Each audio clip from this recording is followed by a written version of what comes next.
Hey guys, good morning. It's still morning. This is my second video. I just had something happen that I really want to share. That's why I made another video.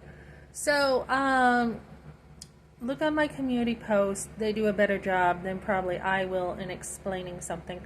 So, Krista, Jonathan are over there, and this is a pastor and his wife, and they are talking about things about church, okay?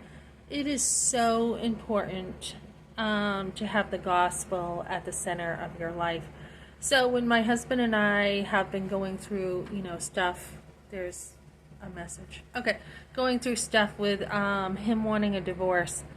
One of the things that I was thinking about last night is, as a Christian, you are supposed to love one another, right? So, there's times to fight. There's times to say, what you're doing is evil. Your behavior is just crappy. You're acting like a real jerk.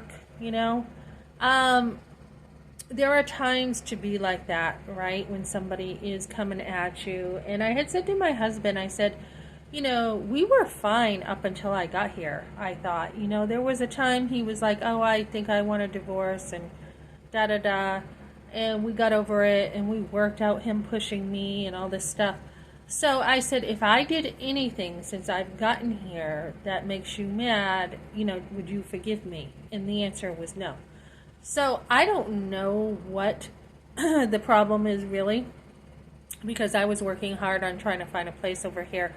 And because I took a break and, went swimming does not mean that I was not working hard on trying to find a place.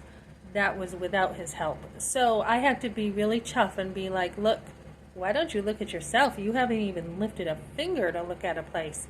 So there is a time to be really tough and talk tough. But as we, grow in our lives, in our marriages, in our families, we are supposed to, and in church, forgive people. We are supposed to be gospel centered. So, it talks about in the Bible, when you love other people, the gospel is on display. The gospel is, they will know your love for one another. They will know Christ because of your love for one another. And this is why I shared, like, when I went to church and, the Bolts and I had a misunderstanding. We worked it out. We are fine. And the same thing with others. You want to bring them in and you want to be like, what? You just totally left me for dead. You just totally, went off and said you wanted a divorce. And rather than being like, yeah, I want a divorce and, why would I stay with you? And all this worldly thinking, right? The gospel should be there. It should be, look, I was offended that you took so long to find a place. I thought that you would have found a place sooner for me. I know you tried to call a hotel. I know you tried and tried and tried and you couldn't.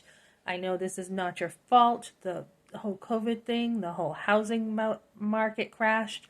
I did the best I could, and I've always been someone who has taken care of things the best I can. So, there should be forgiveness. Or, you know what? I know that you were in your truck and I know you didn't want to come over here. And I know that, you had to go find housing, which I already said I don't blame my husband for finding housing. I blame him for blaming me. But even that, you just forgive. You're just like, okay, you made a mistake or I made a mistake. And then I listened to a pastor today who talked about when we sin, although God has forgiven us for past, present, future sins, when we do things that we really shouldn't be doing, we ask God to forgive us, search us, find any evil way in us, and help us, right? So the gospel, when we have trials in life, and I've always wondered, like, what do you do when somebody hurts you and when they hurt you bad, right?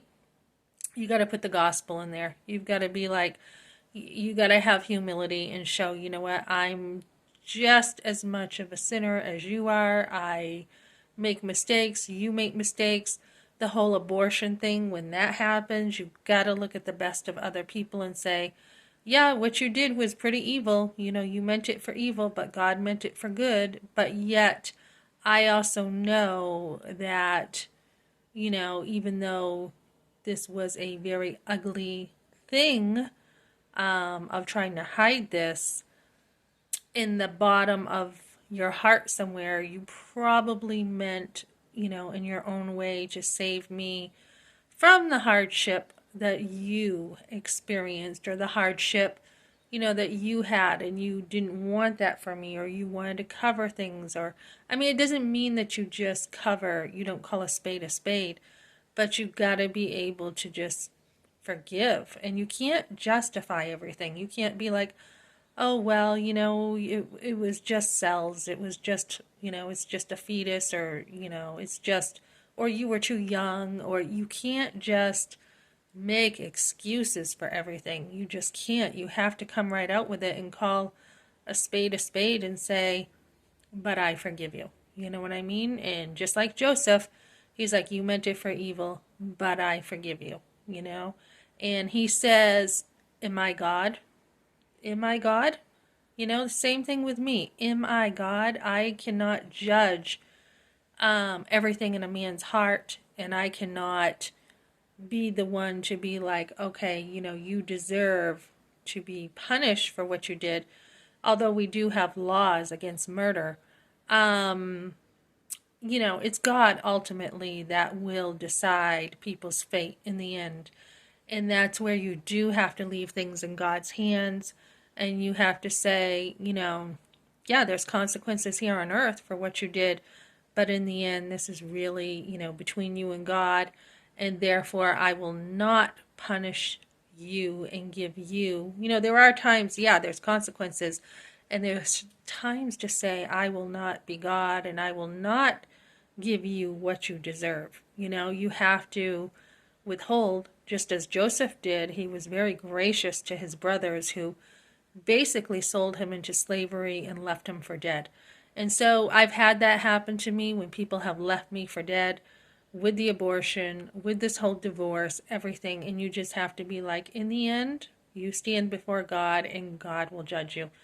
But we need the gospel. We need to forgive. We need to, you know, bring reconciliation as much as possible to people, knowing that when they get saved, there is no condemnation, there is no judgment, as far as they'll be seen as Christ is seen. Just as Christ is, you know, seen, he is our righteousness before God. And it doesn't mean that we're not going to lose rewards up in heaven, but when God sees us, because we are in Christ and we believe in him, he sees Christ. So we need to just be extremely gospel centered when people hurt you. Okay, thanks for joining me, guys.